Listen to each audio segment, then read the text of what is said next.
kubanga twalinga tubaamu ne bukkadanko okwo muzina ku stage tandise osayininga autographs twalina ka group awo nga tuli bakabi omusayininga ki autograph oli mu S5 omwana wa S1 ajjawo nagamba nayiga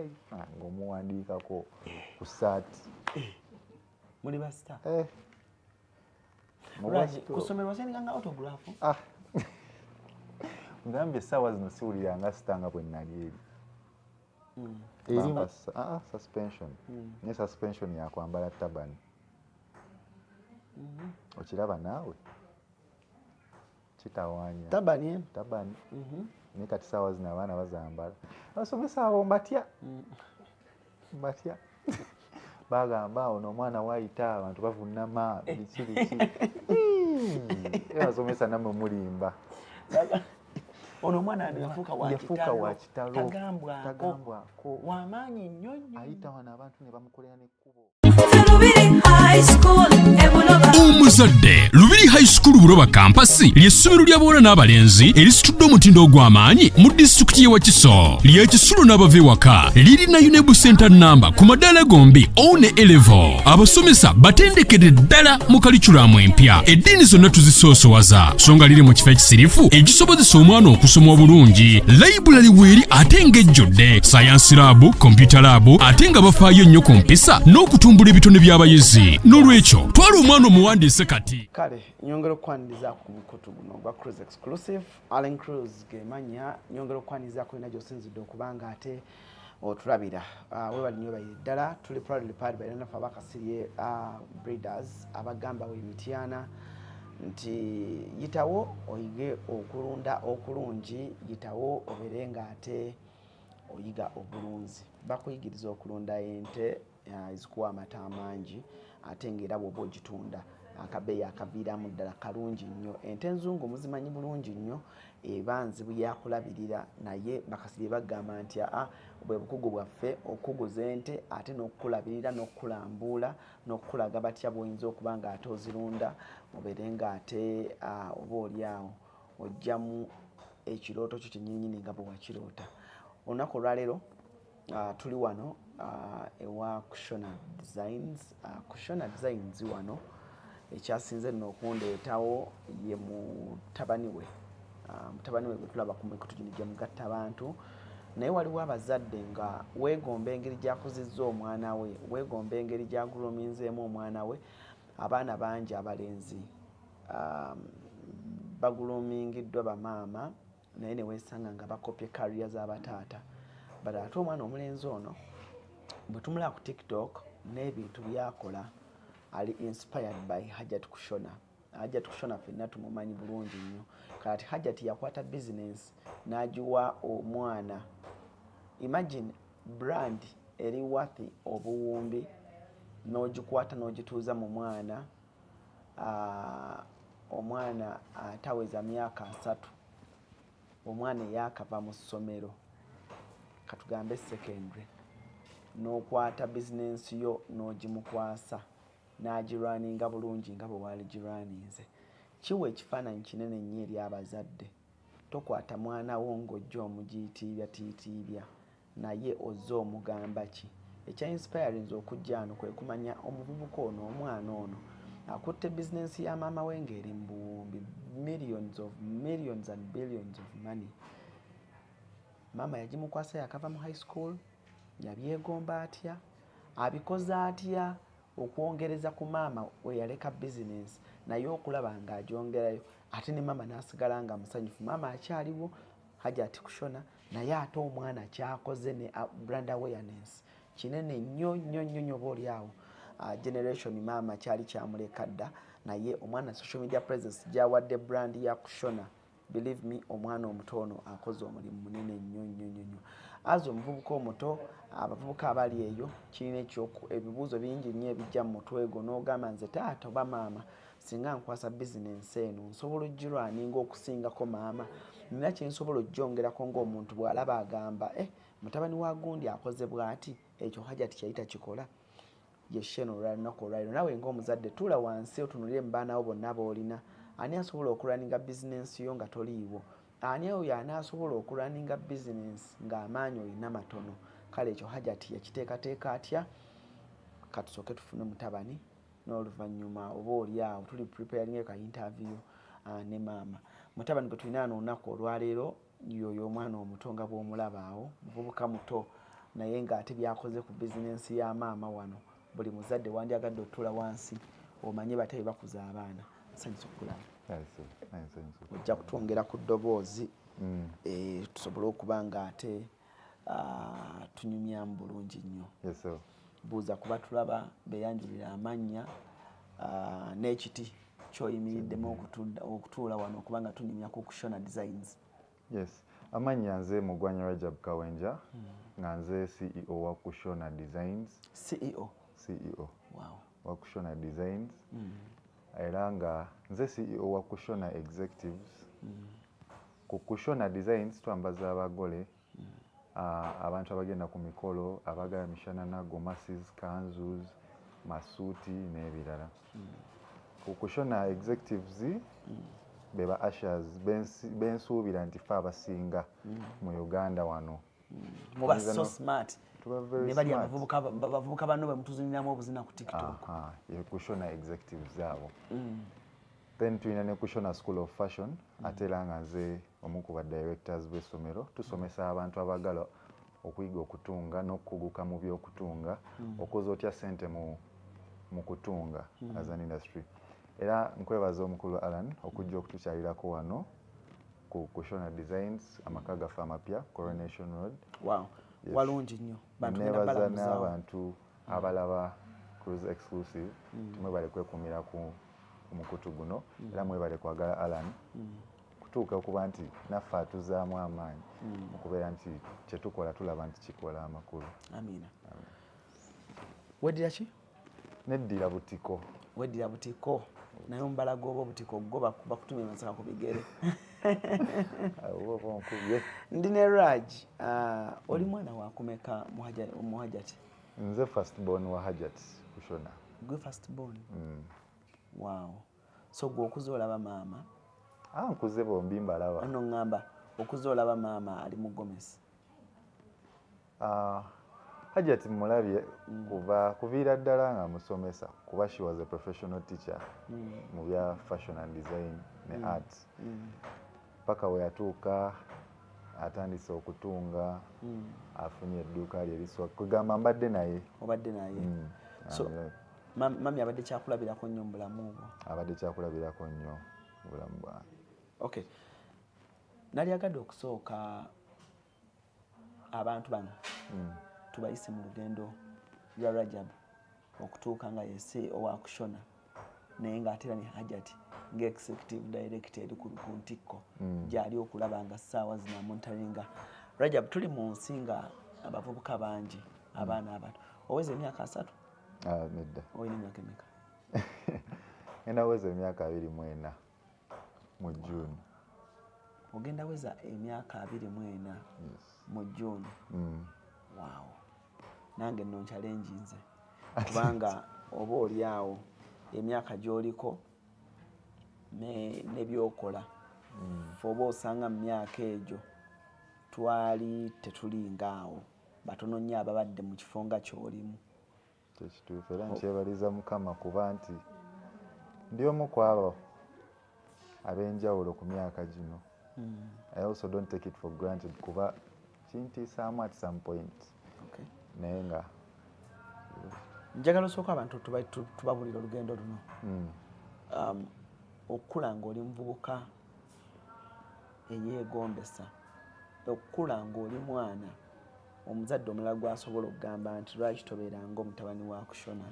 You're the first born, you're setting a good example oba oli awo eri batoobo. Tusiigire ekifaananyi bwe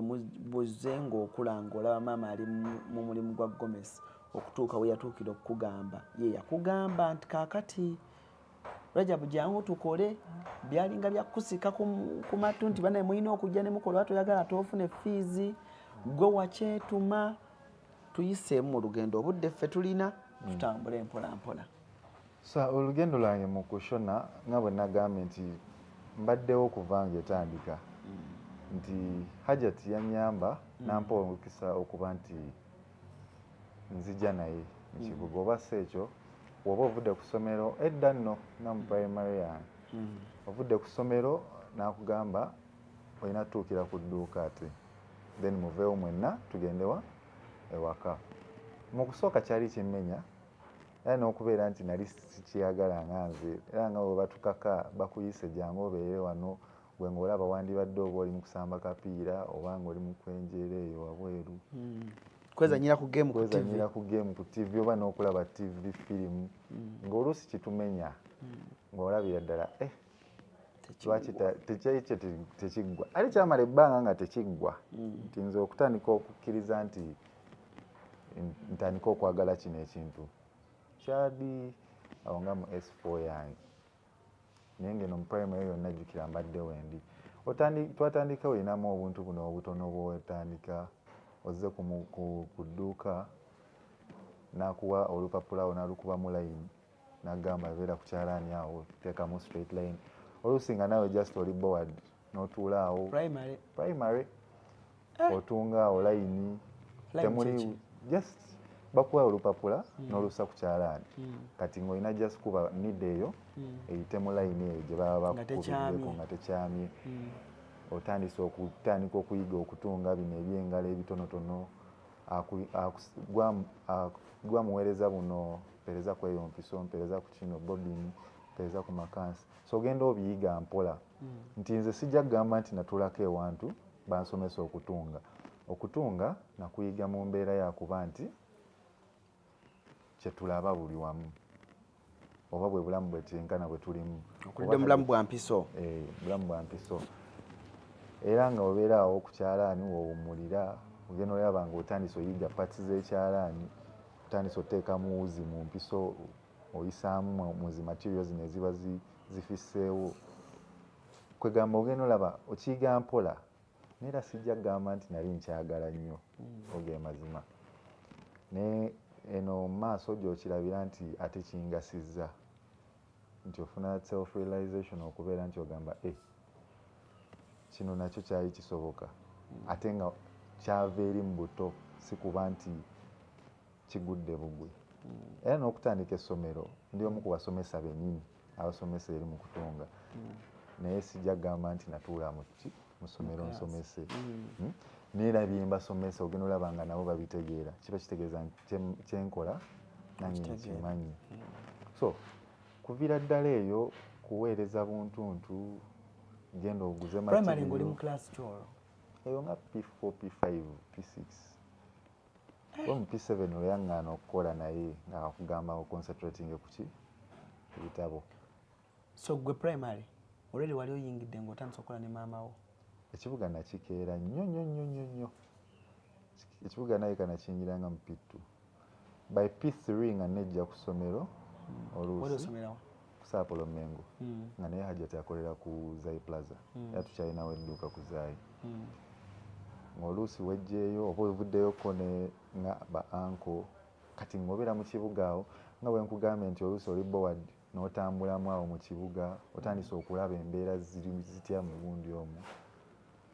otandise okuyiga nti materials zino bazijja wano bwe kityo kino ngenda kijja wano batyo nga era oddayo ku dduuka era nga mu buto ngeri gy'obeera nti tolina nnyo kyokola ng'obudde bwange kaŋŋambe nti kwenjeera oyenjerera omwo mu kibuga oli omwo mu akeedi oba n'eziri awo emirirwanaawo so enatuuka otambudde naye akututte muzi material akututte nti kati wano we bajja amapeesa ng'era oli muto oli mu primary nali muto primary nga 6 sijja kujjukira mwaka gwennyini naye eyo mu buto bintu bingi ebyo bye twakola eyo kati ne mukuba nti oyize ekibuga otandika gwe okulaba obuntuntu bw'osobola okukola ki kwaffe mu ssomero primary era abaana ng'obayiyiza obusaawa n'ojjana ne bakuwa ssente kuba gwasobodde okukakola ki okumanya wa okajje olwokuba gwe obeera mu kibuga oli exposed nnyo so ogenda olaba nga bintu bingi byolabye nebyoyize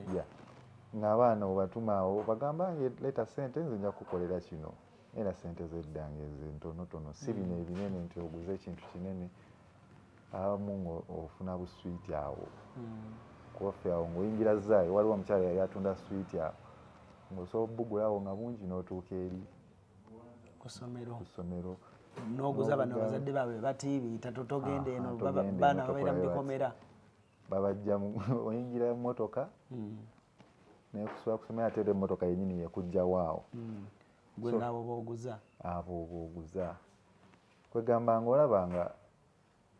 opportunities zatandika kuva dda naye nange kati nkiraba kati nti okuba nti ssaawa zino bye tukola bingi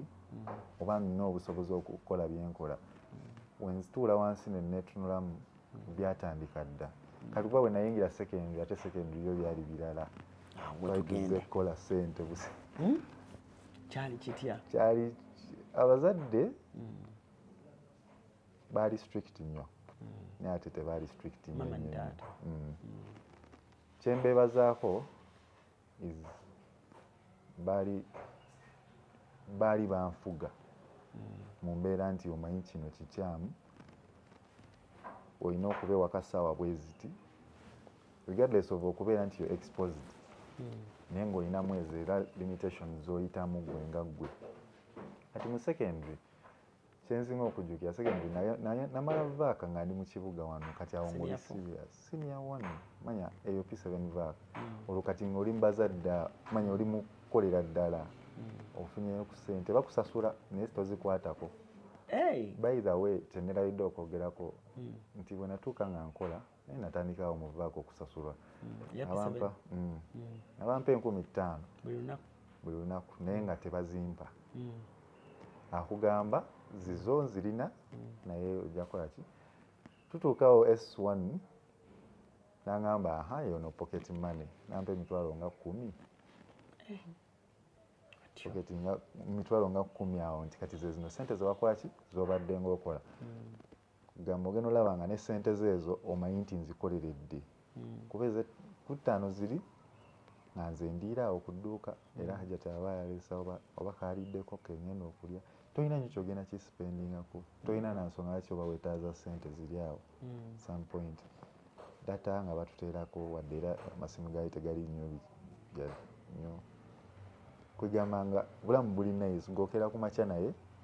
noddayo naye naye nga ye ekigendera ng'omuzadde nga ayagala obeera exposed omanye nti omuvubuka yenna okukola gyekuli ate osasulwa buli kyokola kisasulwa kuba ssente ezo we natuuka mu S1 we nakirabira nti ekituufu mbadde enkola kuba we basooka okunkwasa emitwalo 10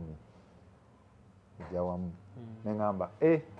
kuba eno mu primary gye nasomera baali tebatukiriza ssente baali tebatukiriza kugamba nti olina kiki era nga naffe byali bya bukujjukujju okugamba nti abaana obasabyeyo 100 awo bazikuwadde awo kuba nze nasomera wano nga hajja asomera wali manya akolera wali oluusi akiteeza n'akuteeka awo bakuwadde buli kimu byokulya biki so tewali nsonga lwaki bakuwa ssente n'ez'okutambula ovaawo n'okkirira bukkirizi oba waliwo agenda okukima so nga ssente sizikwatangako nnyingi bampa emitwalo 10 ne mmanya nti sebe omuntu akola afuna oyo pocket money mu ssomero omwo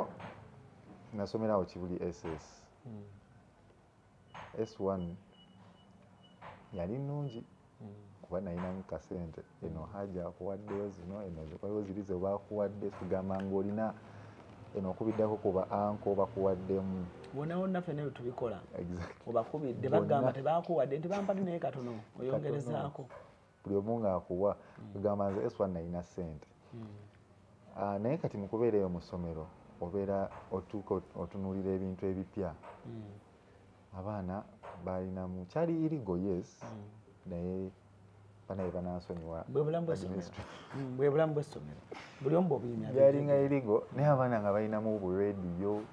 balinamu bu MP3 player biki kati jjukira masimu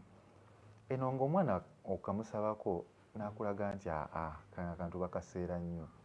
naye nga nze mbadde mu kibuga manyi obuntu buno bwaki bwalayisi. Second term najja nsitookings era natundanga MP3 njagala memory card mwagala busimu buno obutono obuyuzi nga n'okuba essimu olina kuyita mu nze osobola okujja nekusasula kido kubirayo omuntu omu babiri bwe batyo.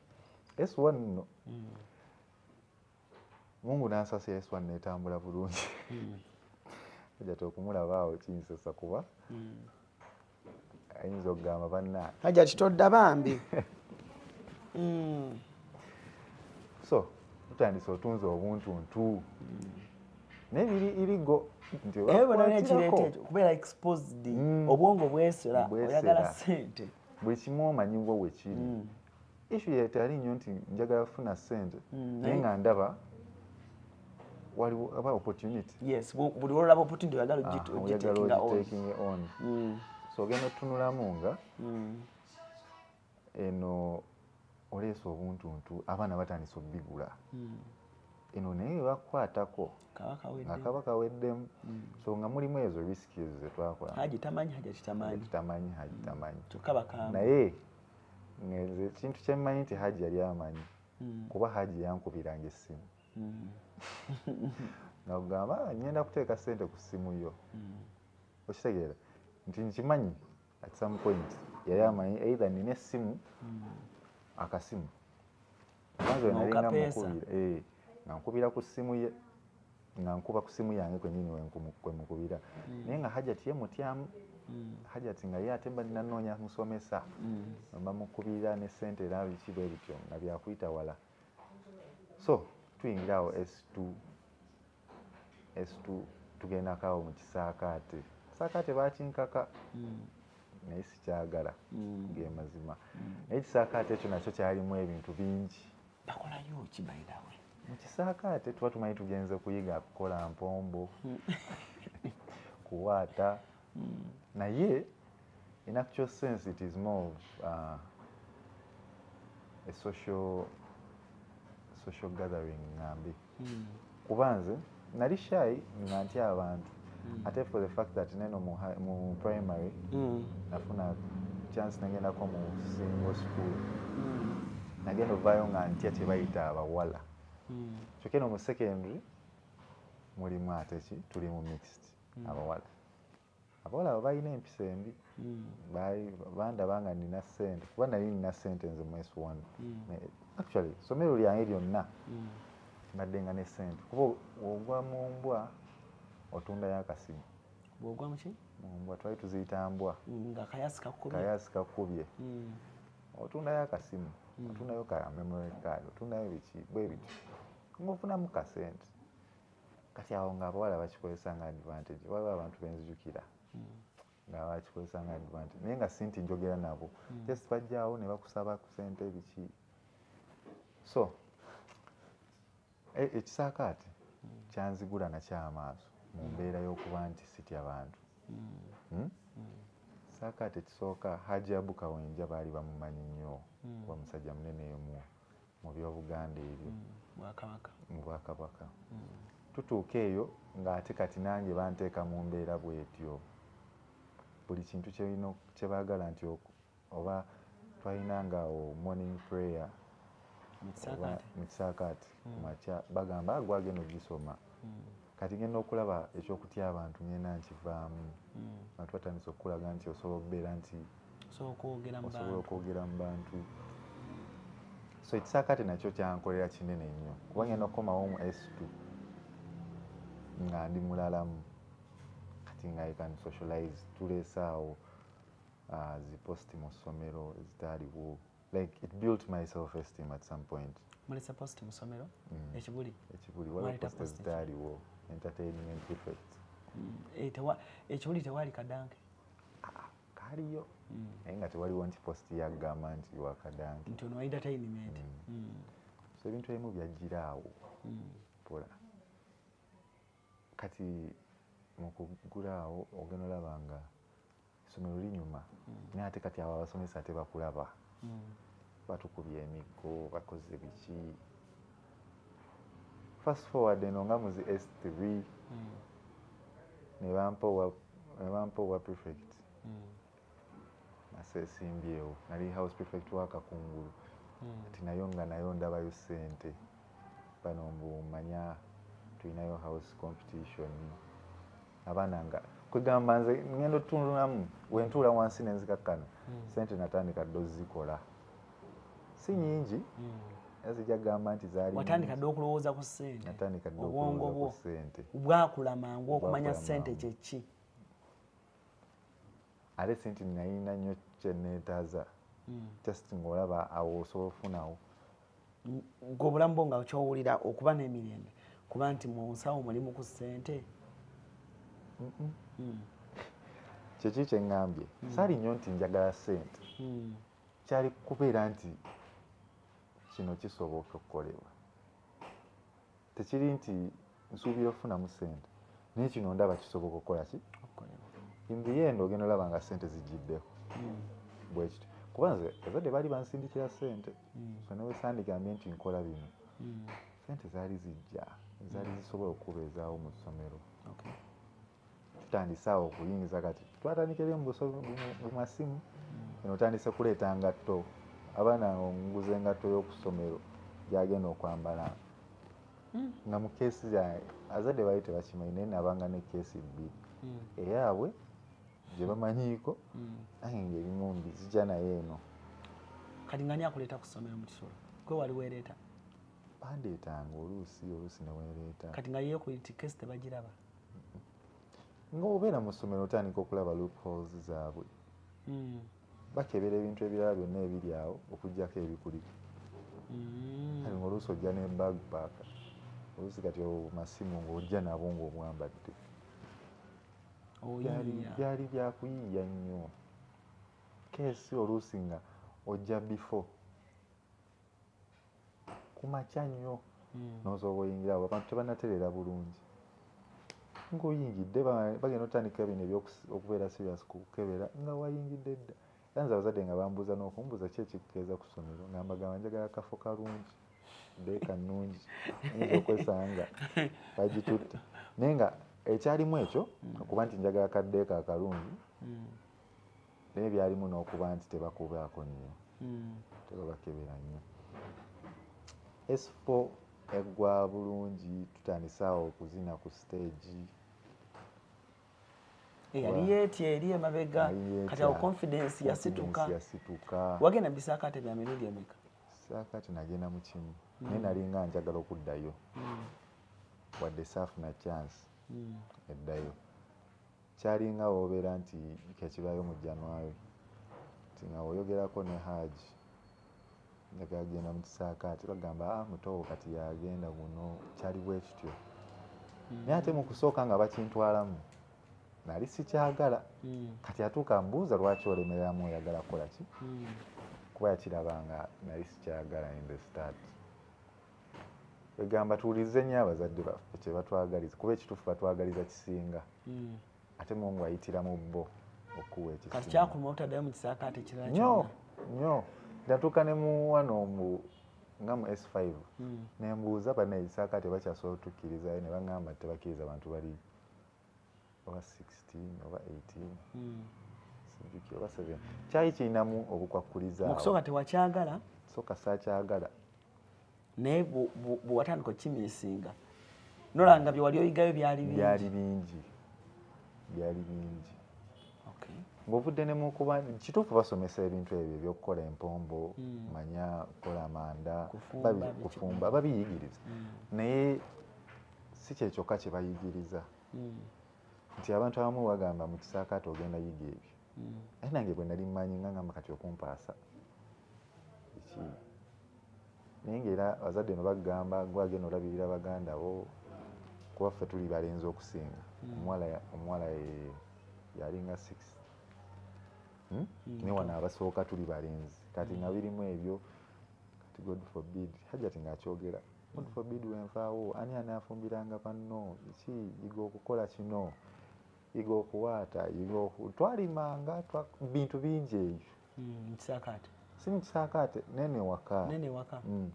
nti Hajati bambi yatukozesanga emirimu nti ondaba kati wano nyiza okubasaga akoza bintu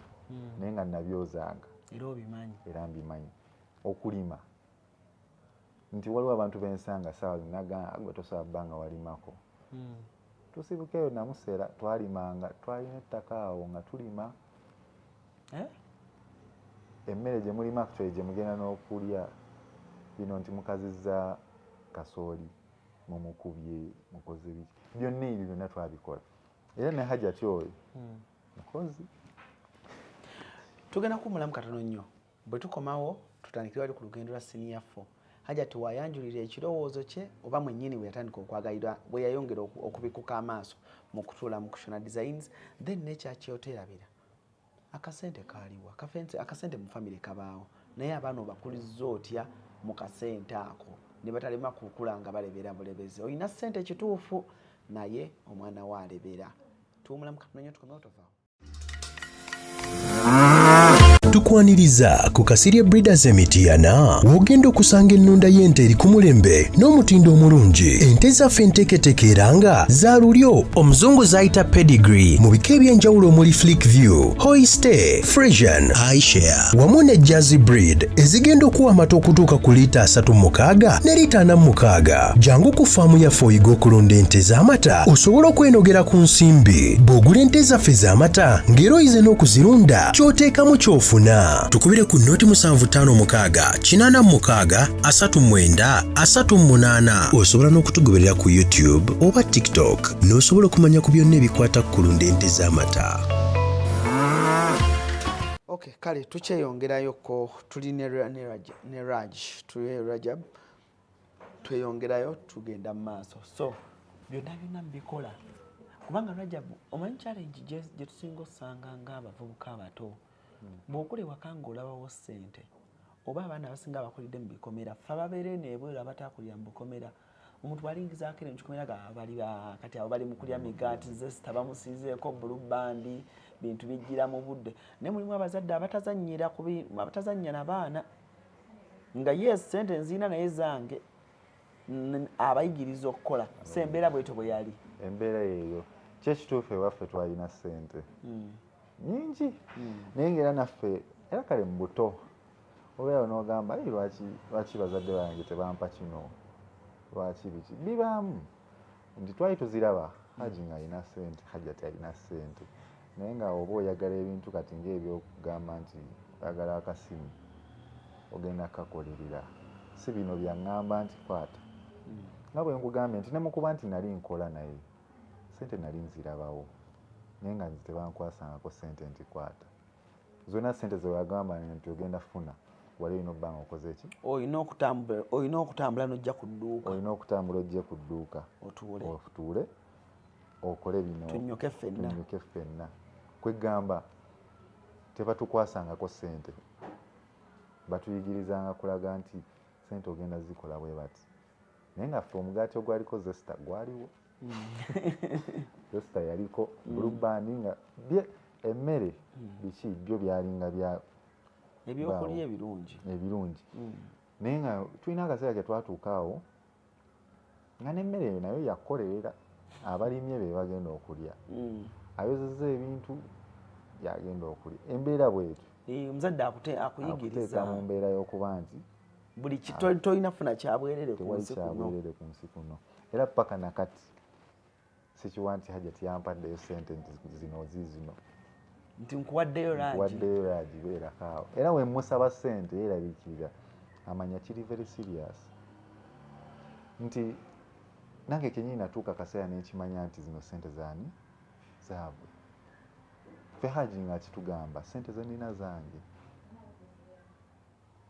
responsibility gye nina yakuweerera paka ng'owezezza emyaka 18 akyatuweerera atuyamba naye nga wano yakikuteekamu dda ate si musajja wakusaagirira omuzannyo alina mutono muzannyo mutono wadde asaagasaaga ne kati ffe abamumanyi omanya nti ne mu kusaagako okwo ali serious kati nze kyanyingira mangu nti kati okufuna ekikyo olina kikolerera ate nenvaamu n'ekyokuba nti you dependent on someone bintu bingi awo ebyatuukawo awo ebyandaga nti ensi nzibumu. Kiriwo ekyo. Tuwe ka moment kamu akakulaga nti ensi nzibu. Olaba S4 eyo nga eggwako. Ala nkyonkoze. S4 ng'eggwako bazadde bange baayawukana. Mu mbeera y'okwawukana waaliwo obuntuntu bungi. Haji n'atuuka n'aŋŋamba tagenda kunsasulira ki? Fees. Awo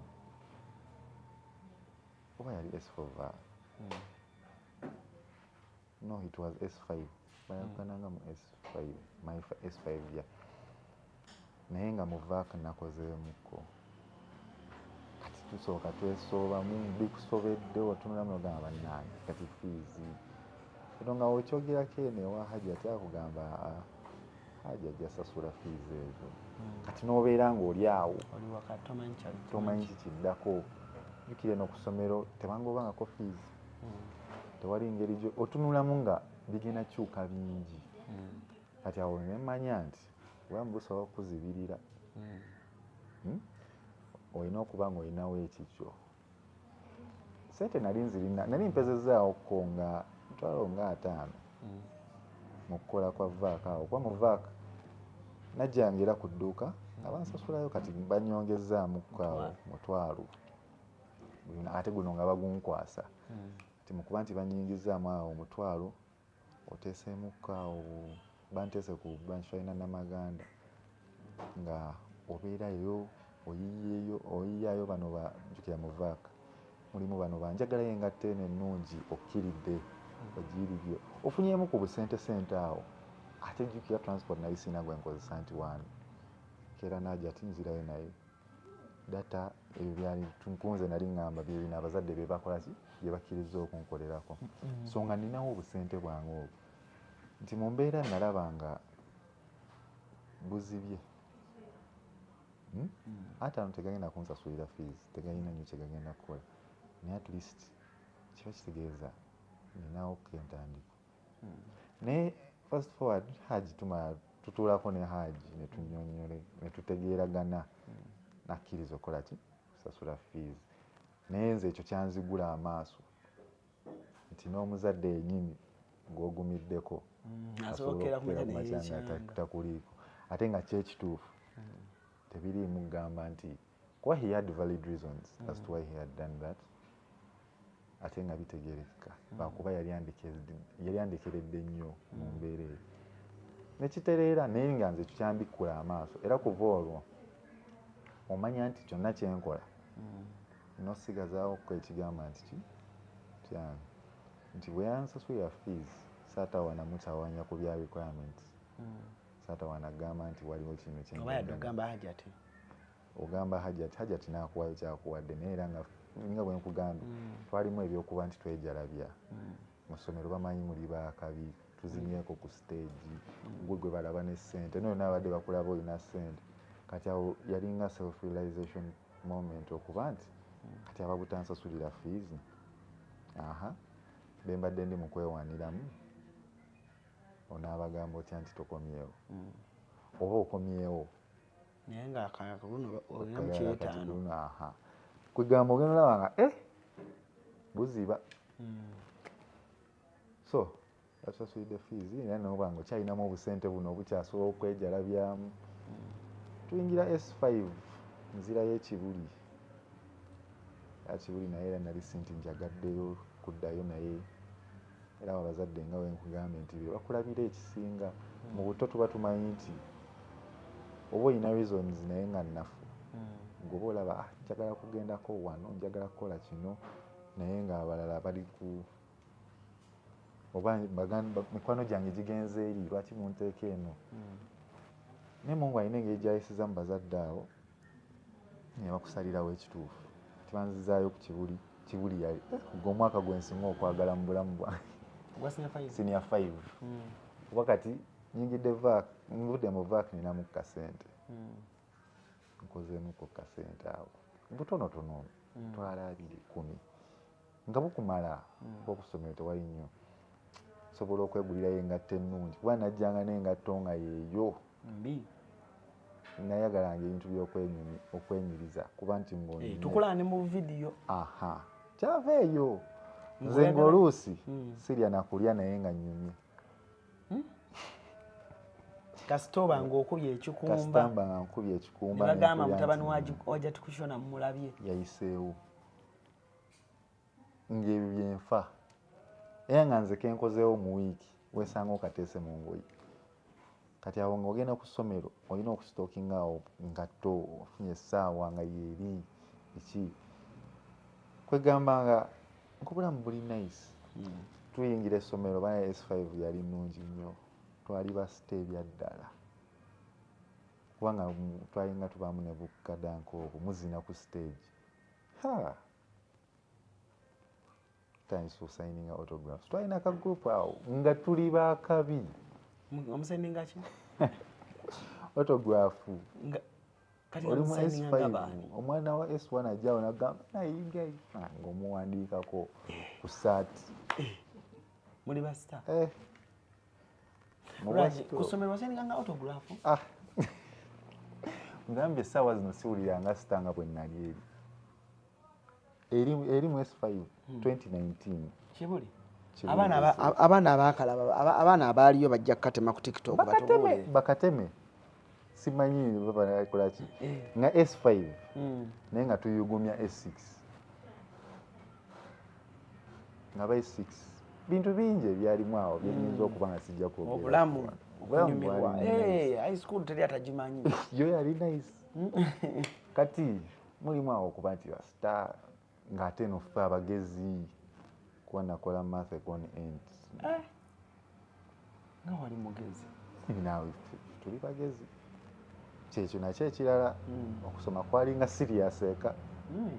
wojja ng'okoze bya kisiru era okirabira awo mu requirements omanya gwegodda mu byakuzannya tetugenda kuwa kino bwe kityo so kati ng'olina omanya nti n'okusoma nako kuli ki serious kibuli emboka ekaaba nyingi simanyi oba ekyaliyo naye emboko yakaabanga naye nga nze emiggo ate nkyagiwulira eyanaba bainamba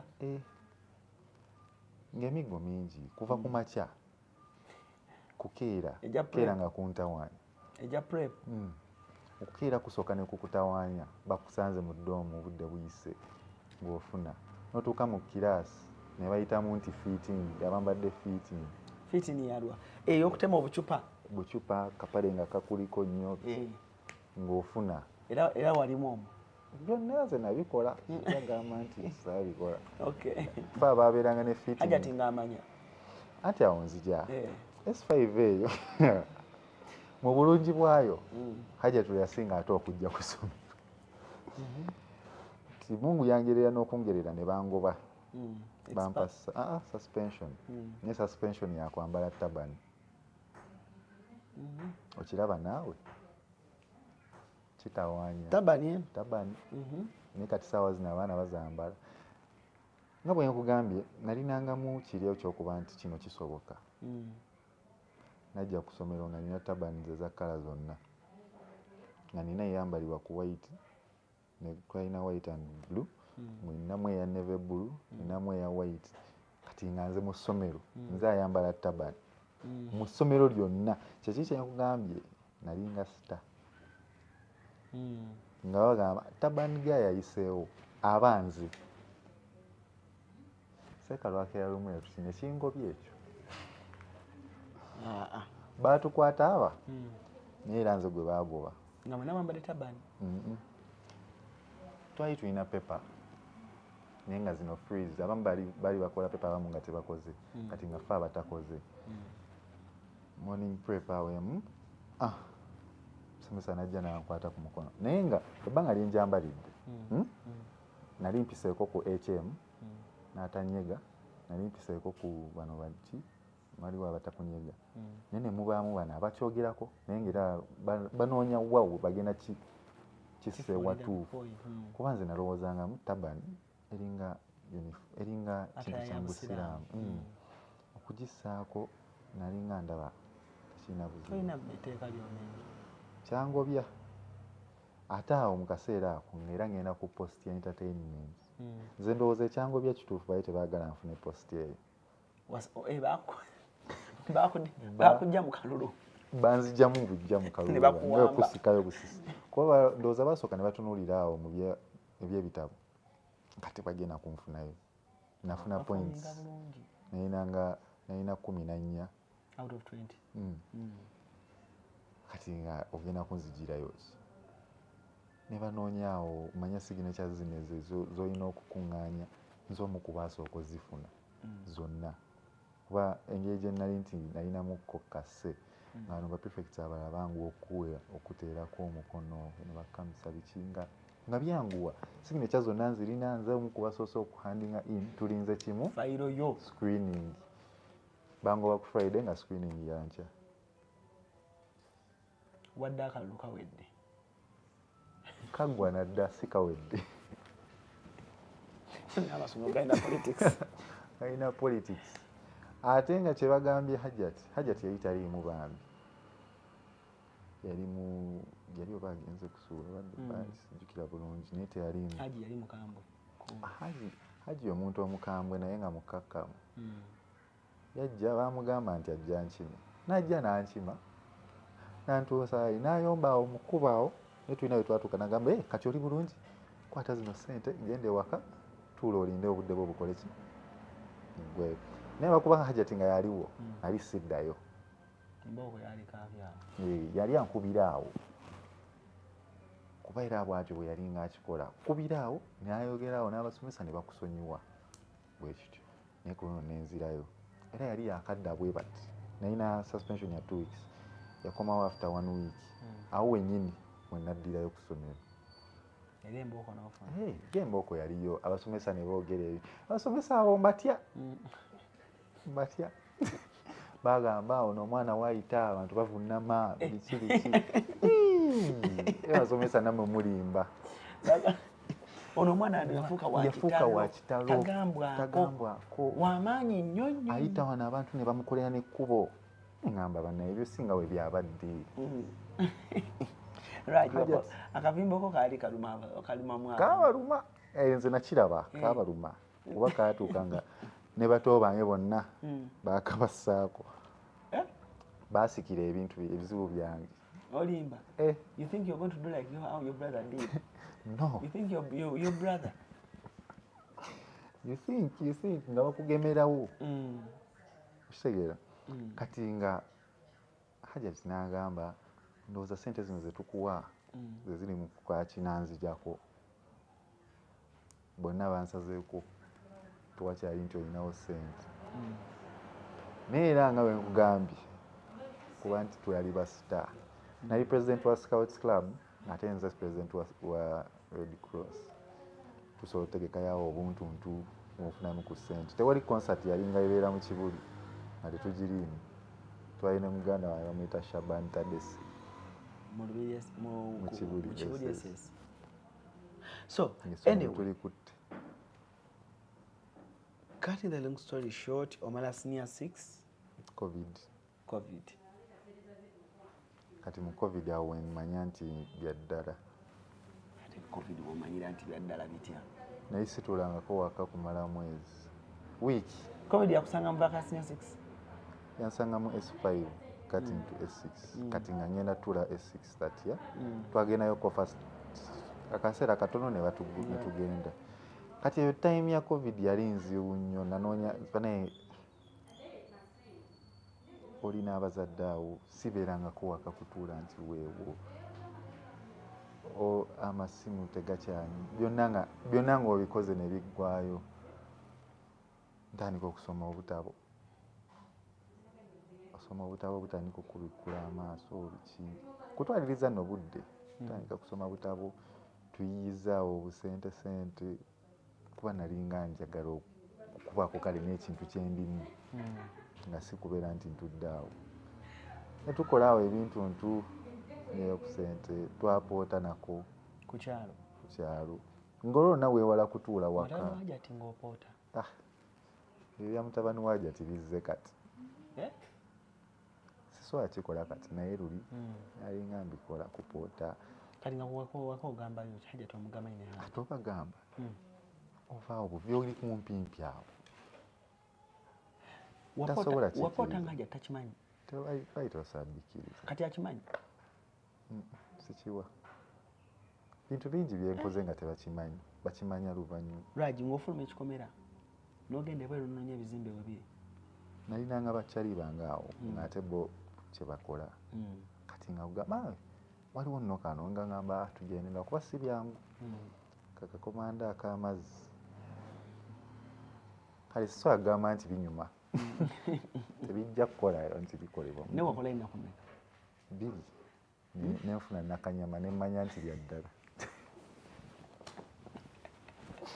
naye nga napoota mutabani wajje tukushona ono omusombi amabulooka n'ogawulira ne bakuwa mmeka ngakuwa 5 n'ogamba kale nali sikikola nti njagala sente omanyi nga ogamba nti kanfuneyo kyembanga naye ogenda olaba nga 5 ntono bakuwadde n'akakomando bijanjalo byamazzi kyova yasaddayo balina ekiswa kye baatuwa bwe tukitemewo kiveewo twali tulina kikola nkya saddayo emanya nti kati awo ebyo tebisoboka batutaamuko mu covid naye wano mbadde ntandisa okuyigayiga obuntuntu kusoma obutabo banaye tusome obutabo tusome obutabo otandika okufuna shift in your mindset engeri gyolabamu ebintu byanjawulo tukomawo kuba tutaddemu kaawo bizinesi zikola kushonaawe ekola ki kati tetwalina nnyo ssuubi lyakuba nti tuddayo mangu ku ssomero awo wentandika okugamba nti naye kankole guno kati nga nkola with an intention kukola kisooka nali njagala nve ku kiwaya nzire ku kyebiri I wanted to work my way up wana wajati njagala ekyebiri ekyo naye ngeri njagala n'okuba nti nkoleyo ekintu ekirala ebiri bye ngamba ng'obijje mu katabo olaba abantu bakola ebintu ebirungi kati akatabo wajjamu ki bingi katabo kike wasoma ke wasinga okujjamu kenasookera ddala nasoma Rich Dad Poor Dad nekandaga nti okukola ssente kusoboka twekwasa bwekwasa oluusi and there are very many opportunities just tetuziraba with our bare eyes naye wobeera nga olabyeko people's experiences osobola kukola ki nensoma akatabo ka BMK ako Haji yakampa kati ngenda olaba BMK ate ye munene nnyo engamba kati njagala beera nga bano abasajja BMK omugenzi yayita nafa yali tannafa noga kati Raji osobeera ng'ono munauganda ono awo otandise olaba bano bahamu saasoma nnyo katabo ke nali nkatandise naye saakamalayo otandise okulaba abanene nogamba ne bano kiki olwo ntandise okubeeramu nekiri naye nsobola lwaki obugagga tubusuubira mu bukulu tusaafunayo wano olwogamba nti ki weetegeka kati ebiki awo covid sirina nnyo ssuubiri kola ki ntandise okukola bracelets zino paka nakati nzikola ng'ofunayo ekyetaano tesemu kyetaano n'ofunamu emitwalo nga 2 neŋŋamba bisoboka bizinesi ekola nnyo simanyi oba ekyakola kati zo wenakikolera nga opostinzi ku status abaana ne bagamba njagala we kati njagala buno obwa kapo nga buli kamu ka kitwalo kati bwalimu buno ne buno obutunge obwo okutunga obwo bundi knitted naliganga ku YouTube nagendanga ku YouTube n'otuulako awo n'otandika okukola ki kuba awo nalinga ku kushona nga bakozeewo selling twali tutunda amaki nuko tiwali kunamyamba kati nga mu baclients bombo tebajja nnyo otuula omwo nyambala amakooti wengeekubesaamu ebifaananyi oze biki ogapostinze otuula kati nga buli kaseera bokkakkanira ogamba oba kati nkoki kati nga mwaka akaseera odda ku bukomo n'oba ne sitooku bw'obukomo nga mu wiiki otunda obukomo aga emitwalo 2 eno okushona erina okukusasula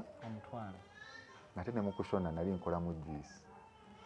naye nga ntunza bo otekamu akawaya awo n'ogulayo butunda mangada sukaali nga wabazadde amasanyalaze g'abazadde nzirayo nembikola ekiro ku makya nenzijanga bisula mu freezer ku makya nenkeera nga nabyo nga tukozesa nabo bucupa bwa hill water bwali reusable edda nga kushona yakayingira bwe bati funa akacupa ka hill water kati nganza obukuŋŋaanya n'obwozaako n'okomawo nabo nga 10 tunda 2 yateesemu ekitwaya ofunyeyo ekyebiri kati nga nze ndaba business is booming ng'olunaku nkola emitwalo egi batuuka batugamba tuddayo ku ssomero nebinsobera kira okutte ku ssente kyekituufu okwata ku ssente okusoma kutabukamu olaba nga tebikyagatta kati haja tanakuwa wasi olwo ndi mukozi nkeera ku makya ate mu bulungi bwakyo wena kusangira ngano kuna mirembe okeera ku makya tebyaliko nti nze ndi mutabani wa Jati enkola ye erina bbanga yabali ate nga nze nange kyenjagala kubanga nsinga bali kuba njagala sente zino zeyongereko kuba okumpa omutwalo yali akikolanga katugambe nti oli mutabani tewali nnyo mu ndowooza yange bwentyo wenali nkirowooza nti muweeyo akatwalo ako talina kyakkola tajja kusaba ziri kati nga njagala nkuwa ensonga lwaki ompa ekyebiri kitegera batandika okumpa ekyebiri ngamba kushona ekuwa ekyebiri n'otundayo akakomo kamu n'oteekayo ne bujuyisi awo juyisi nga mutembeeya namuwa aba alemedde mu dduuka ng'agaanye ng'okkirira mu kkaawo baneiba awo katono katono si nnyo sijagamba nti namutambuzanga kibuga oli awo obakuba olwali awo n'obagamba ndeeteyo agamba leeta n'otandika kati ogenda olaba nga yatandikira mu bucupa 10 otandisa okukolayo nga 2 ntandisa oyingira bu disposable olwo batandisa otulimba kati olaba yo juice tandika okukola juice tugenda kuwa emikolo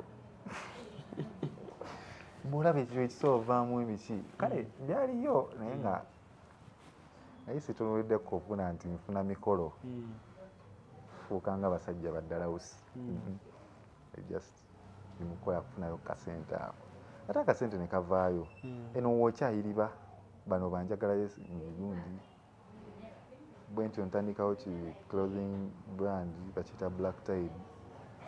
yawummula lwa nsonga y'okubeera nti sikyasobola bya ng'agamba saati gabeerako ekigambo wano Black Tide mwana n'agigula emitwalo 2.5 eno wetuzina ku TikTok tutandisa ogendakawo mu zitroyi kwegamba nga ofuba kulaba nti olina kyolimu troyi etandisa otumanyisa ku TikTok awo ate batandisa okugamba muzina bulungi biki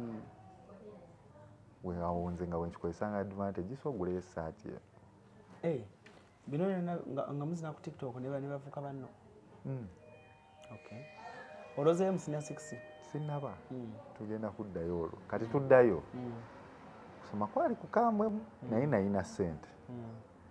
kati ngate nebyensoma ntandisa okulaba nti nali nsomeko ne enti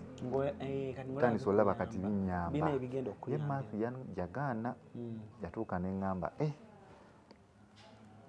n'alemerayo twamala mangu twamala mu mmeeri mu kisiibo nziramu buto simu gye nalinawo neŋŋamba eno siddamu gikozesa njagala 11 Promax yalikaawo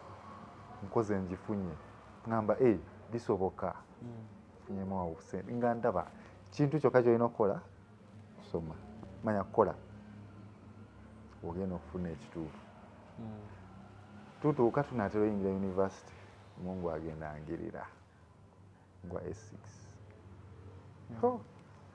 banaye okugwa kubi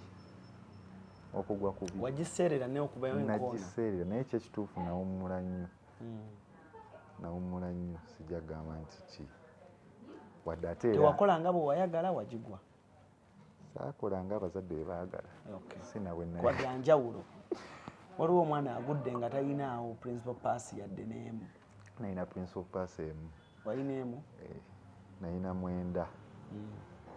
naye jjukira eno mu biseera ebyedda mbadde siikangako na wansi wa 11 the least I had gotten was 12 eno okuva S5 biki nendowooza obaawo kano kokutuulamu n'oyingiramu akasente kyeka kyekyo tolina budde busoma biki ate ne mu ssomero nga nze ali mu basinga mu ent kati kale kwegamba kyanemu otegeera bulungi kuba nze yali chairman wa econ nga nze ayisizaamu abaana ent maasi nga bampisizaamu maasi ye yali kituufu nakiraba nga namwepikira siriyasimu wadde era nali musobola just bugayaavu ngenda olaba kigaanyi kyagwa negwa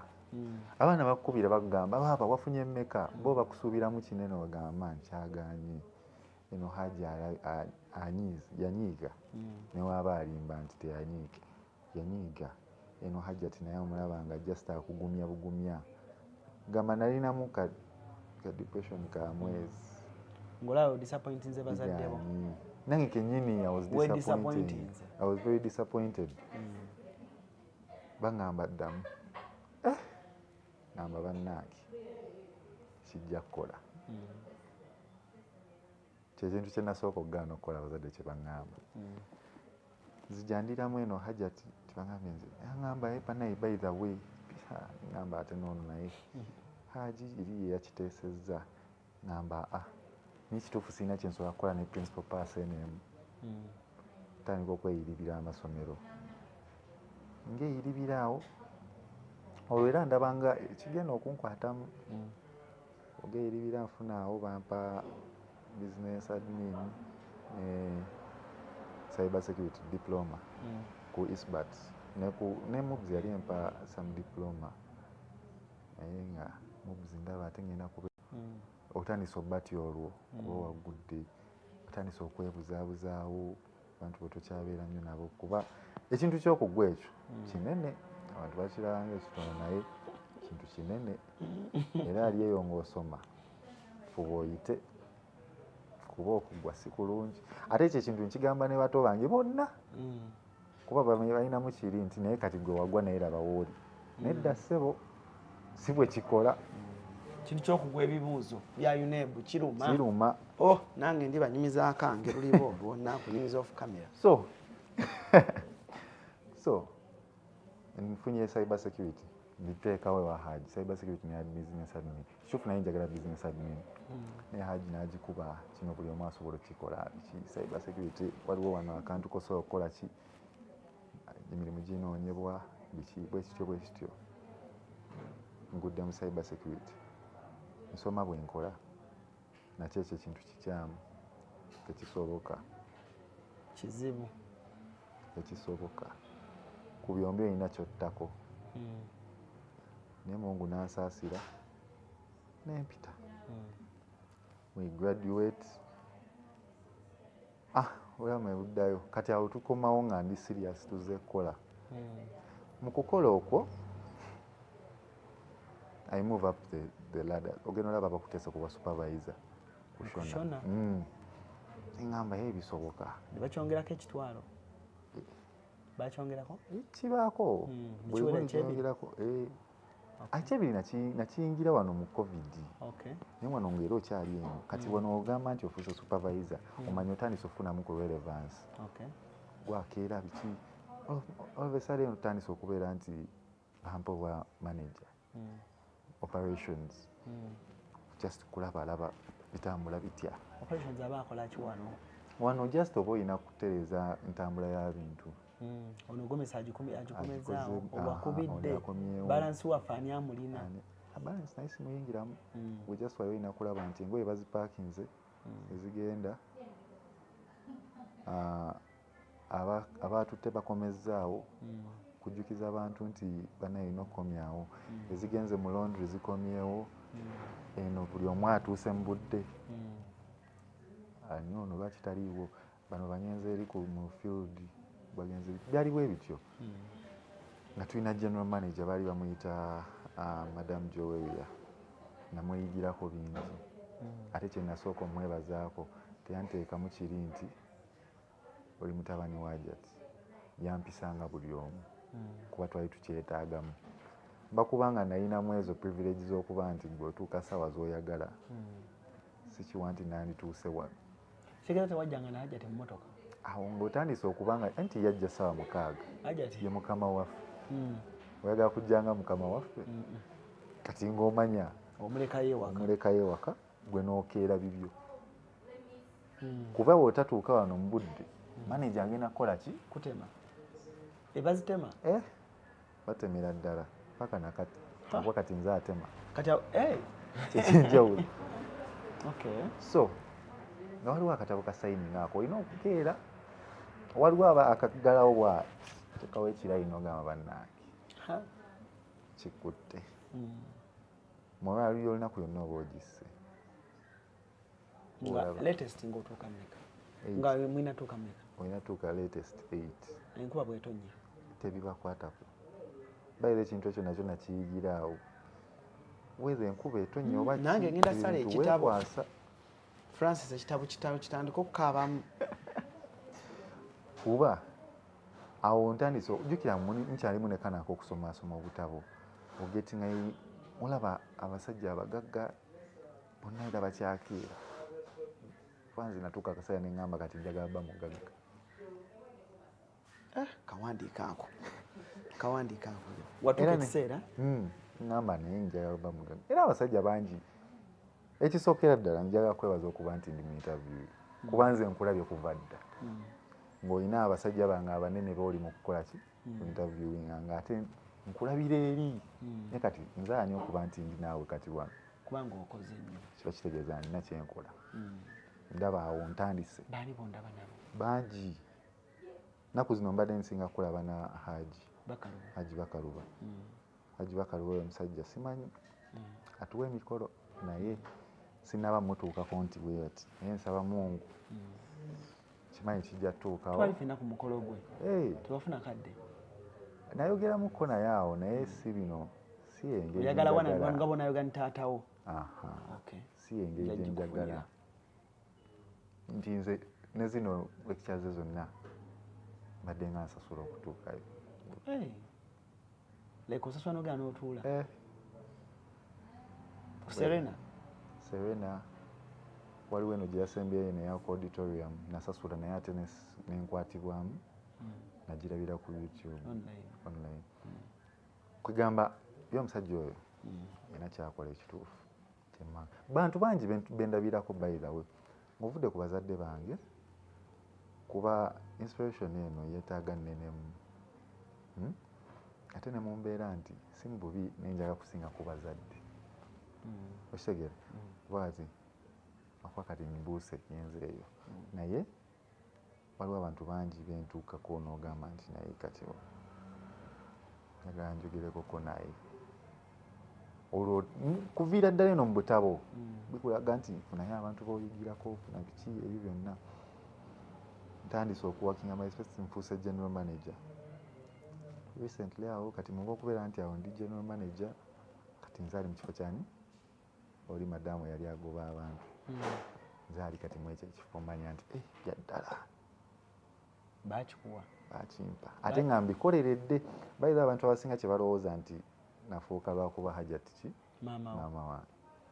naye newaaba maama wange bantu bangi abatasobola tuuka ku kifo kyo tomala gakola nsobi nti gamba nti wuno kuba nze ndowooza okufuuka CEO yatuuka n'akiraba nti kati asobola naye nga tumaze oba general manager awo era kati awo pepera najati tutambulira wamu tulina omukolo gwe twaliko awo ngamba ba executives we tutandika tutya tulina omukolo gwe twaliko omwami yali oba award show omwami n'ayogera ekibuzo n'agamba naye waliyo group y'abalenzi ekola kino yali ali mu kuintroducinga ba ushers abo baali bawala waliyo group y'abalenzi ekola kino mutima gwange neŋŋamba naye ndabye emikolo mingi sinalaba nnyo balenzi ŋŋamba kino ekintu kiyinza obba kyandikola ki kati nkitandika mu mbeera nti nze wedde mbadde nfunafunamu kasente kitandika mu mbeera nti bakyali bange bana bali ku campus bakola ki po bakubira ne bagamba mperezayo ekitwalo mperezayo ekyebiri ate nga oluusi kimenyamu kale wadde ndikyaliwo naye ate maama balole basuka nga bangi nga bagenda kusokola nga 5 ogenda tulamu nga naye obafunira ki kye bakola kiba kitya bwe tutyo bwe twatandika tufunayo omukolo gwaffe awo ogumu ne batukkiririzaamu kweyogezeera kusinziira ku butabo eno era nze nesiba nnyo ku butabo kuba experience yonna gye nnina gye nnyinza okugamba nti buli kye tulaba nkiyigidde ku bantu saalinda kugamba nti nkiyitemu. Raj, olunaku olwo lukya lutya Hajjati lwakukwasa okulaninga bizinensi eno yonna? Teyakinkwasa nti lumu agenda olaba tutandise okushona executives. Kushona executives ngiteekako amaanyi. Kushona executives nga ye aba ushers abalenzi ababeera smart. Okay. Ekyo nakyo era abantu ne balowooza kirimu Hajjati bambi ekyo kyo kyasooka kyange nti n'abazadde baali bakigaanye nga baŋŋamba obeera otya nga oli mu kukola ebyo. Haji yakyogera nako taata wange yaŋŋamba so abaana nakusasulira fees osome oweereze kyayi ku mukolo okitegeera bagamba ebyo tebikola kale kwegamba mu kusooka teri yali akibayinga kulemezaamu ate nange kenyini nensooka akaseera nembeera nga kitya neŋŋamba akasita bali babanga bafunamu kino naye otandika okufuna drive yagala okuba ate nti gwasinga otandika okuloota nti banaye tulikoleraku njagala tukole omukolo nga tukoledde mu masuuti nebitandikira eyo wansi nga olaba tebijja soboka naye kati tugamba ne tugakoowa. Hajjati twali ku mukolo service providers day out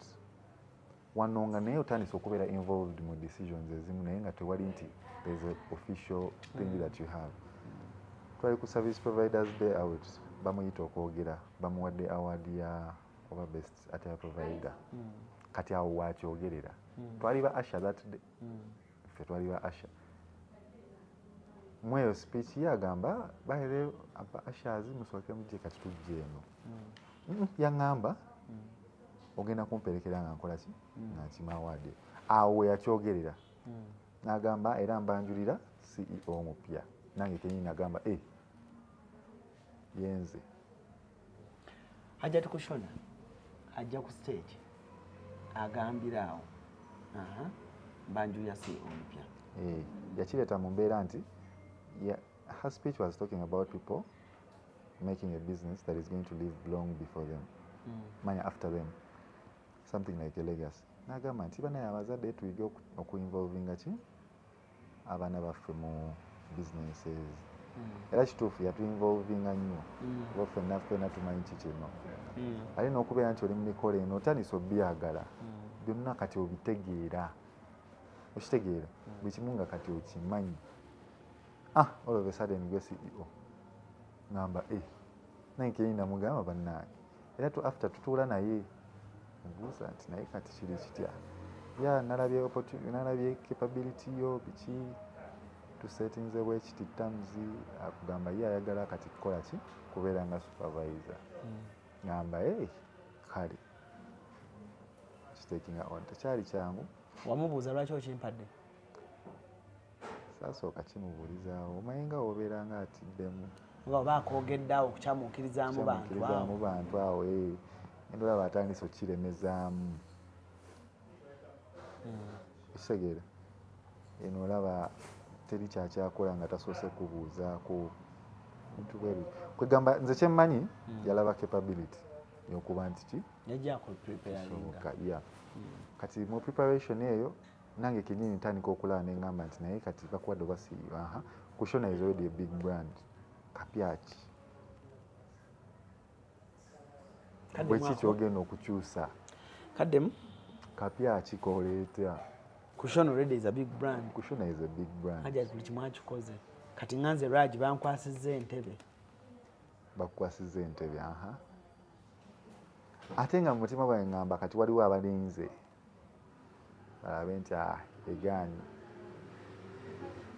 tegeera kwegamba awo wenatandikira okulaba nga kati buli kimu nina okuba nga neemakinga nze kuba sijja kugamba nti waliwo agenda okugamba nti kyokola kirungi naye ngaobeeramu nekiri ekigamba nti naye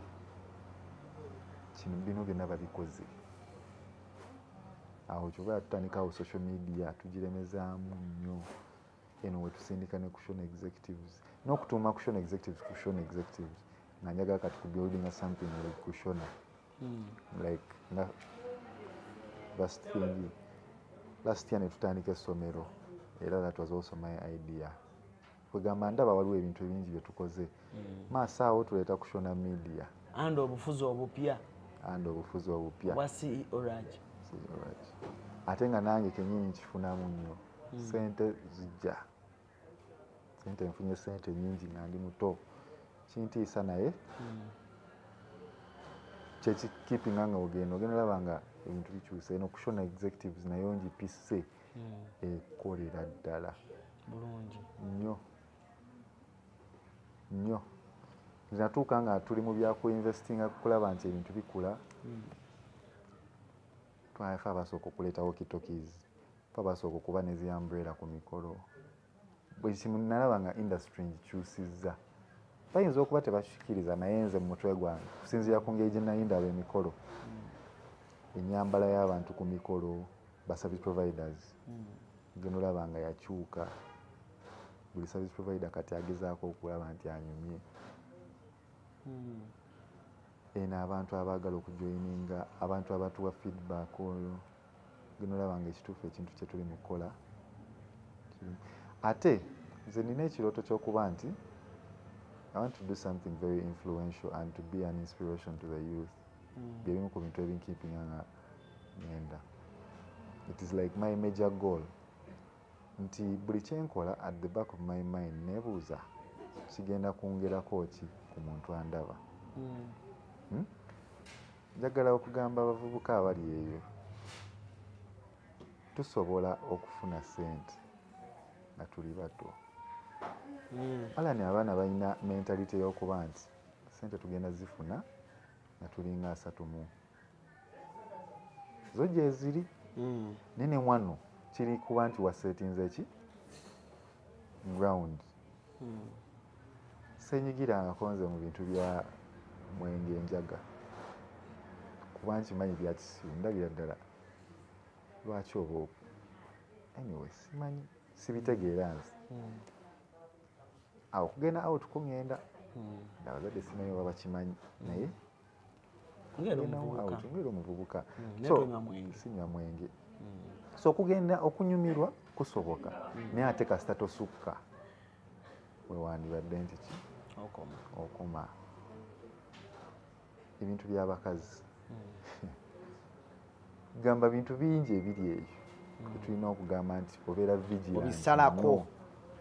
oyinza obutabisala byonna naye olina okuba nga olaba beera steady mu byonna byokola kitegeera kati nze kyenyinza okugamba nti kyekinkuumidde wano then n'ekirala okwagala okuyiga then n'okufuna ba mentors ab'enjawulo nze sina kyenkola wano Alan nga soose buuzaako ku Hajat akiraba atya kuba yagenda okuwabula okusinga ki then ninayo n'abantu eyo beŋŋamba nti bentunuulidde beŋŋamba nti kati bano bo bakikoze batya Mungu ansaasidde mu events industry abantu abasinga be nali ndabanga ng'aba role model nafuna chance etuulako nabo kati wano abakulu nga Dallas Butale abasajja banyambye nnyo bakubuulira nti awo oli mu kuwaba mukulu Garukande events kugamba buli ali mu events industry nga mbo banjagaliza kuba bakugamba nti ekyo kyoli mu kukola nedda olaba otya bw'okola bwoti ate naffe kennyini okubeera nti olina okuba nti okkiriza okuyigirizibwa kuwaffe ebyo bituyambye feedback w'abantu yagenda okuwa ekiddako ideas ziri buli wamu Alan nsobola okwogerako naawe wano katono kati olabanga omukolo gwe nali naawe ewabakaluba nakuyigirako bingi wambikkula amaaso ku bintu ebimu byenna ndibadde sikola ki situnuulira naye kati waliwo abamu kuffe abavubuka abatabitunuulira ebyo omuntu omukulu asigala mukulu tubeeko kye tubayigirako kuba kyekigenda otusindika mu maaso ffe ngaffe abavubuka wanze ndi muto naye kati otunuulira ebintu ebimu byenkoze nange ngamba kibuli eyo bampita ku kaliyazidde okubuulirira abaana tomanyi kintu kye nawulira. It was among the best feelings nti ate bankola surprise nti byali byakusasula nali sikimanyi nti ki bagenda kunsasula. Nze nagamba bampadde chance neneetegeka ngenda. Tumala okwogerawo n'abaana aba S4 bampita mu HM's office twalina HM nampa akabaasa panali nagamba so ekikulu kiri nti ebintu bisoboka tulina just kwekiririzaamu. Kyenyinza okugamba omuntu yenna ali eyo atulaba abantu banguwa okuggwamu essuubi ate ne mukuba nti byenjogedde muyinza obba temuliimu nnyo downs naye nga tuyita naffe ebizibu biri ku buli muntu. Buli muntu afuna ekizibu ate buli omu alina ebizibu bye naye tetubireka kugamba nti bye biri mufuga entambuza ey'obulamu. Sijja kugamba nti nze ali mu bulamu obweyagaza ennyo oba buli kimu nkirina nedda, naye kyemmanyi kusigala nga nzikiriza nti kyengenda okufuna mu maaso eyo kinene ate nga kasita ngoberera ekkuba ettuufu. Then n'ekirala tumanyi ki kye tulina okukola okufuna bye tulina okufuna. Tugaana bugaanyi okukola ki bikola. W'okola ofuna. Oyinza obutakifunirawo kati naye mu maaso eyo ofuna. Kuba kati nange kennyini eyo ontunuulira kati ebyo byedda oli mu kuweereza amakansi kuweereza empiso so ontungireko wano nkwatiramu kino saawa zino nsomesa abaana okutunga naye ngeri the start kyali tekiriko nti kiri mu kumpa ssente kuba nti ki ate n'ekirala okulaba nti osobola okukola buli kimu tetunyooma mirimu ala n'okuba nti napootako nkyenyumirizaamu ennaku ebbiri zewapoota ezo ebbiri kati omanyi at least gwolengera wali kwakeri nga bayinizibwa ekibazima omanyi kyayitamu era tosobola muyisaamu maaso. Sisobola muyisaamu maaso ate n'okuba nti obulamu wendaba nti bugaanye manyi nkyasobola okuddayo mpoote kuba sente zijja ne zigenda. Mutima gwange ngamba wekiba kigaana kisobola okugaana mumaso okugerera ebintu byonna ne biggwawo naye mmanyi nti nsobola okukola ebintu bwe biti nsobola okulima sisobola kugamba nti sisobola kuddayo era n'agamba amalala g'okuba nti omuntu afunyemukko n'agamba nti nze bino sikyasobola kuddamu bikola nkyasobola okukola byonna ebintu bye nnali nkola. Bw'ofunyemukko ku ssente entonotono tolowooza kugula ku mmotoka za bbeeyi nga mu kabala weevugemukko gwe kiki wasooka olowoozaako? Kye nasooka okulowoozaako era kiri mu butabo bwe tusoma otunulamu nga bizinesi olina sooka gifiidinga okuwa ala ni ku myaka gino gye nnina nali siina nsonga lwaki mba n'emmotoka nayingira obupangisa myaka ng'ebiri nalinga na waka ewaka ekigo ewajati then ne haji eri enamusera naye nga ntunulamu waba wala kujja mu kibuga kati ekyo kyekyandeeta mu bupangisa. Sijja gamba nti waliyo amateeka mangi eri oba ki kyekyandeeta mu bupangisa kulaba nti ndi kumpi newa n'omulimu. Emmotoka nze mbeera wali Lubaga nga nkolera wali wa Namirembe ti nga ntunulamu ogula emmotoka ebeere ng'eri mu kukola ki gipaakinga edde wali kyokka ng'eno nsobola okugula yunifoomu y'aba ashari gye ngenda okwongeramu ssente bali bakole ki bazimpe genolaba nga nayongeramu nnyo kuba bwetunuulira ashari nga werinyira booda yo nojja nagula booda asaawa zino nina emmotoka alani sigambye nti naye mu kusooka wali kusooka eri ate era otuuka akaseera n'olaba nti kisoboka sente waliwo ezimu nga ziwezeemu noga kati wano nsobola naye wali nali sigisobola ekisooka nali sigisobola ekyokubiri nalina bingi byensuubira ebyali bisobola okukola nga ebisobola okukolamu ssente bu business bungi bwentandise obuli eyo obundeeteramuko kasente akatonotono naye era kiva kukuba nti nze nga nze sagala beera nga ndi awo buli wendaba opportunity mba ndaba nkijja soboka kati tulina saluuni ewaffe eyo gye tuva Namusera Wakiso nakasaluuni nina booda yange eri gye nasookera oggula ekyaliwo eyitaayitamu awo nezoganya ku bantu nezoganyamu nekuleeterayo omutwalo kuleeterayoko kyekuleetedde eno ushering eno buno obukomo kati nina abantu ababukola beŋŋamba nti nkolereyo wano kwegamba ogenda olabanga buli kimu kikyasoboka juisi namukwasa kati omwana wano ku dduuka yamukola under my supervision era sente ziba zenkana zezimu ezaffe bintu bingi ishu yakubeera nti nalabanga osobola okufuna katono kukuŋŋaanya aka katonotono kekagenda okukola ekinene era asharingi akuze nze sitya kyogera fe abasinga onnyuma ate buli kyetwambala kya bbeeyi nti teri agenda kugamba nti atwepikidde aleete sente ezo nnyingi akikole nawo kitoka eziwere 50 uniforms teri azigulidde teri newabajati anjuli asharing business yonna buno obubizinesi bwange bwonna obulala bonna tebulimu sente ya muzadde tebulimu sente ya bagikuwasizza bwe bati nzikiririza mu kuba nti otandika n'ekitono kyekigenda okukola ki asharing omukolo gwe twasooka okukwata twakyajinga emitwalo 3 saawa zino sente zensaba mu asharing nali sikimanyi nti nsobola zisaba ate waliyo abali abatakikiriza nti zisoboka okuba nti zivaali twambala amakooti mubeera smart Francis video ajabu batayo negundi n'ebifaananyi otunulira amakooti ago nga nago ga bbeeyi naye setisinyina nnyingi kati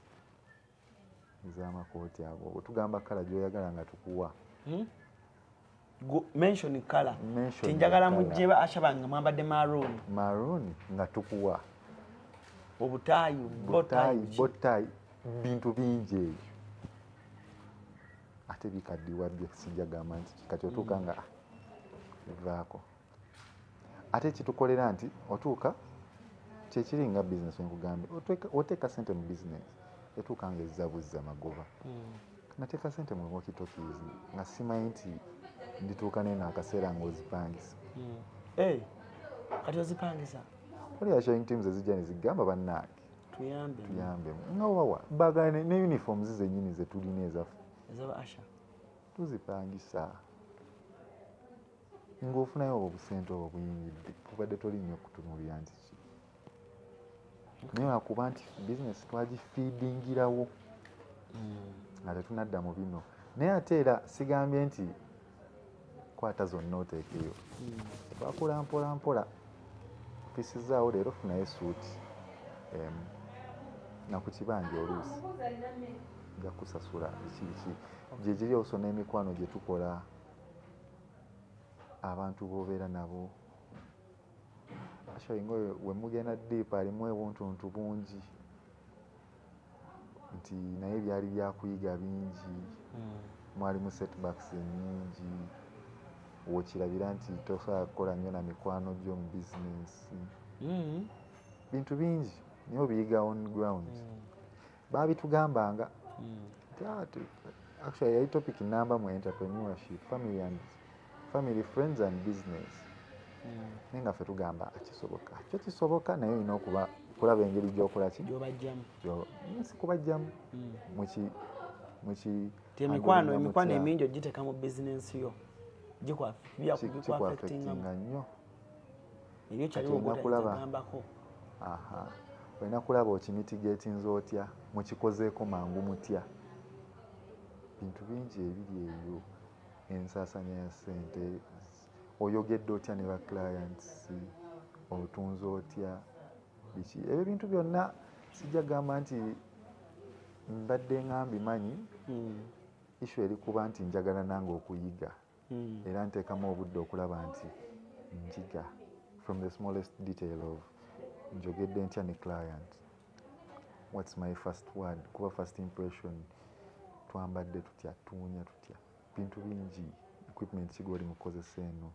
kati no mu designs tukola tutya, system etambudde eti, byonna otuuka nga oli ku smallest detail kubiyiga, then n'okwebuuzaako ku bantu.